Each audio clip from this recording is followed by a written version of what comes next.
जा रहा है कुछ ऐसा, अब पानी बनेगा तेल।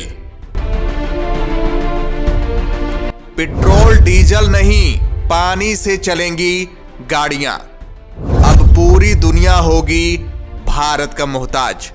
अब अरब देशों की बंद हो जाएगी तेल की दुकानें।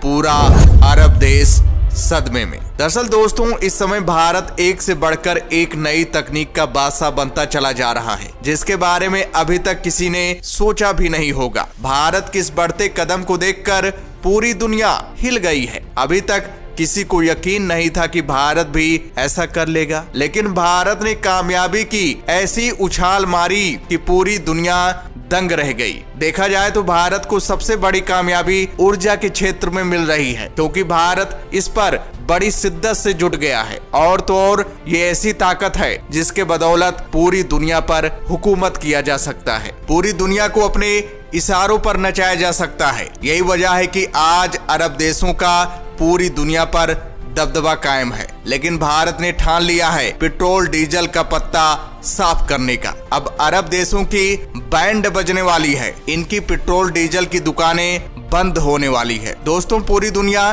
पेट्रोल डीजल की इतनी आदी हो चुकी है कि इसके दूसरे ऑप्शन के बारे में कभी सोचा भी नहीं। लेकिन अब पूरी दुनिया की अक्ल ठिकाने पर आ गई है, जब पूरी दुनिया महंगाई की मार झेल रही है। इसके अलावा ये भी डर है कि कहीं हमारा अस्तित्व ही खत्म न हो जाए, क्योंकि पेट्रोल डीजल से प्रदूषण इस कदर फैल गया है कि हमारी धरती पूरी तरह से घायल हो चुकी है। लेकिन अब पूरी दुनिया धरती को पुनर्जन्म देने का ठान लिया है, और इस क्षेत्र में सबसे पहले भारत ने छलांग मारी है। और ये सब मोदी सरकार के आने के बाद से ही संभव हो पा रहा है, क्योंकि मोदी सरकार का सपना है भारत को पूरी तरह से आत्मनिर्भर बनाने का, साथ ही साथ भारत को जीरो कार्बन उत्सर्जन वाली कंट्री बनाने का। दोस्तों, भारत बड़ी दूर का सोच रहा है, जो अभी तक किसी ने सोचा भी नहीं होगा। भारत ऐसी तकनीक विकसित करने जा रहा है जो पानी को तेल बना देगी, यानी अब गाड़ियां पानी से चलेंगी। इसे फ्यूचर ऑफ फ्यूल भी कहा जा रहा है। ये भारत के लिए किसी खजाने से कम नहीं है। ये ऐसा खजाना है जो कभी खत्म नहीं होगा, और तो और ये सोना चांदी से भी ज्यादा कीमती है। आने वाले समय में पूरी दुनिया को इसी के सहारे जीना पड़ेगा, इसलिए पूरी दुनिया इस दौड़ में सबसे आगे होने की सोच रही है। लेकिन पूरी दुनिया सोचते ही रह गई और भारत ने बाजी मान ली। दरअसल दोस्तों, भारत बड़े लेवल पर ग्रीन हाइड्रोजन बनाने जा रहा है, ताकि भारत पूरी दुनिया को एक्सपोर्ट कर सके, पूरी दुनिया पर अपना दबदबा बना सके। दोस्तों, मेन खबर यह है कि भारत की इस ताकत को देखकर ऑस्ट्रेलिया की जानी मानी कंपनी भारत में ही ग्रीन हाइड्रोजन बनाने के लिए भारत आने के लिए पागल हो गई है, और भारत ने अपनी खुली बाहों से इस कंपनी का प्रस्ताव स्वीकार किया है। दरअसल दोस्तों, भारत का पुणे बेस्ड स्टार्टअप थर्मेस ने Australian company Fortescue future industries के साथ में एक मेमोरेंडम ऑफ अंडरस्टैंडिंग को साइन कर लिया है। ये वो कंपनी है जिसको लाने के लिए तैयारी भारत काफी लंबे समय से कर रहा था। अब खुशी यह है कि फाइनली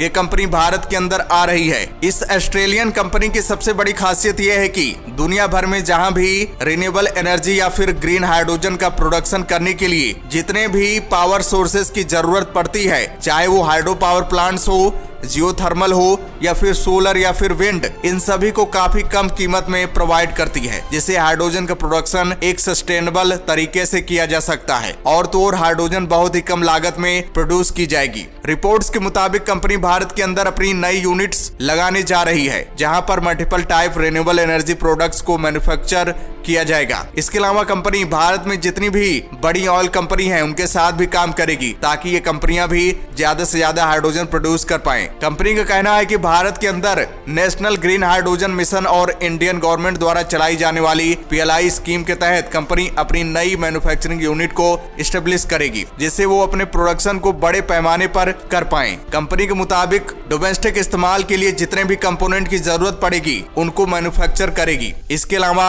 इलेक्ट्रोलाइजर सब सिस्टम को बहुत ही कम कीमत के साथ में तैयार किया जाएगा और न सिर्फ भारत के इस्तेमाल के लिए इन प्रोडक्ट्स को तैयार किया जाएगा बल्कि इंटरनेशनल मार्केट में एक्सपोर्ट के लिए भी कंपनी यहां पर पूरी तरह से तैयार है। और ऑलरेडी ऑस्ट्रेलिया के अंदर कई सारी भारतीय कंपनियां कोल माइन और लिथियम माइंस पर काम कर रही हैं और आज के समय में ऑस्ट्रेलिया भी काफी बड़ा लिथियम रिजर्व रखने वाला देश है। और भारत में ढेर सारी विदेशी कंपनियों के आने का सबसे बड़ा कारण यह है कि यूनियन कैबिनेट ने भारत के अंदर डोमेस्टिक ग्रीन हाइड्रोजन को प्रोड्यूस करने पर कई नई स्कीम के साथ में बढ़ावा दिया है। इस योजना के तहत साल 2030 तक 50 लाख टन ग्रीन हाइड्रोजन के प्रोडक्शन का लक्ष्य रखा गया है। इससे फॉसिल फ्यूल यानी पेट्रोल डीजल इंपोर्ट में करीबन 1 लाख करोड़ रुपए तक की निर्भरता को पूरी तरह से खत्म कर दिया जाएगा। इस ग्रीन एनर्जी से देश की रिन्यूएबल एनर्जी कैपेसिटी में 125 मेगावाट की बढ़ोतरी होगी। इस मिशन के लिए गवर्नमेंट ने 19,744 करोड़ रुपए की मंजूरी दी है ताकि भारत को ग्रीन हाइड्रोजन का हब बनाने की दिशा में काम किया जा सके। आपको बता दें,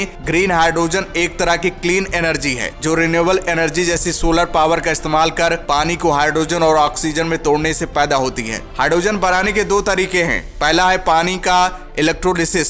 इसमें पानी को बिजली से गुजारा जाता है जिससे हाइड्रोजन और ऑक्सीजन पानी से अलग हो जाते हैं। दूसरा प्राकृतिक गैस से हाइड्रोजन और कार्बन को तोड़ लिया जाता है और ये सब इलेक्ट्रोलाइजर की मदद से संभव हो पाता है। दरअसल इलेक्ट्रोलाइजर हाइड्रोजन और ऑक्सीजन के मॉलिक्यूल्स को अलग करता है। ये पानी के मॉलिक्यूल्स को हाइड्रोजन और ऑक्सीजन में तोड़ने के लिए बिजली का इस्तेमाल करता है। इलेक्ट्रोलाइजर महंगे होते हैं क्योंकि इलेक्ट्रोलाइजर में मेटल्स को मोल्टेन स्टेट यानी पिघली हुई स्टेट में रखा जाता है ताकि आयंस का फ्री मूवमेंट हो सके। इसी वजह से इलेक्ट्रोलाइजर महंगे होते हैं। साथ ही साथ इनकी मैन्युफैक्चरिंग भी बड़ी मुश्किल का काम है। इसलिए मोदी इन कंपनियों को भारत में बुला रहे हैं। ये कंपनियां इलेक्ट्रोलाइजर बनाने में इतनी माहिर हैं कि सस्ता और भरोसेमंद इलेक्ट्रोलाइजर बनाकर तैयार कर सकती हैं। दोस्तों, ये हाइड्रोजन कई चीजों के लिए एनर्जी का काम कर सकती है। हाइड्रोजन बनाने में इस्तेमाल होने वाली बिजली किसी रिन्यूएबल सोर्स से आती है, मतलब ऐसे सोर्स से आती है जिसमें बिजली बनाने में प्रदूषण नहीं होता है। तो इस तरह बनी हाइड्रोजन को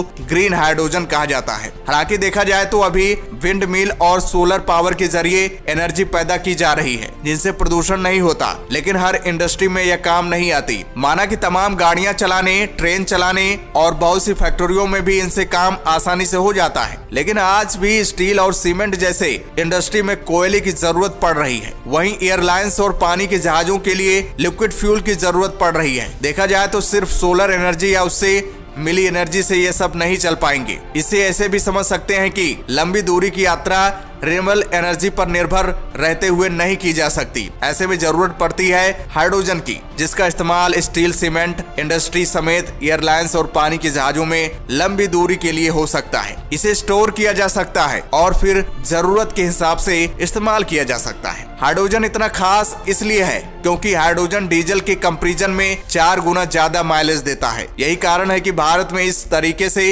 हाइड्रोजन फ्यूल बनाने की प्लानिंग बड़े जोर शोर से चल रही है। और ये सब हकीकत इसलिए लग रहा है क्योंकि ऑलरेडी भारत में ग्रीन हाइड्रोजन से बसें और कारें चल रही हैं। अगर सब कुछ सही रहा तो बहुत ही जल्द भारत दुनिया का सबसे बड़ा हाइड्रोजन सप्लायर बन जाएगा। भारत की इकोनॉमी में बहुत बड़ा बूस्ट देखने को मिलेगा। साथ ही साथ भारत में रोजगार के नए अवसर पैदा हो जाएंगे। तो दोस्तों, जय हिंद, जय भारत।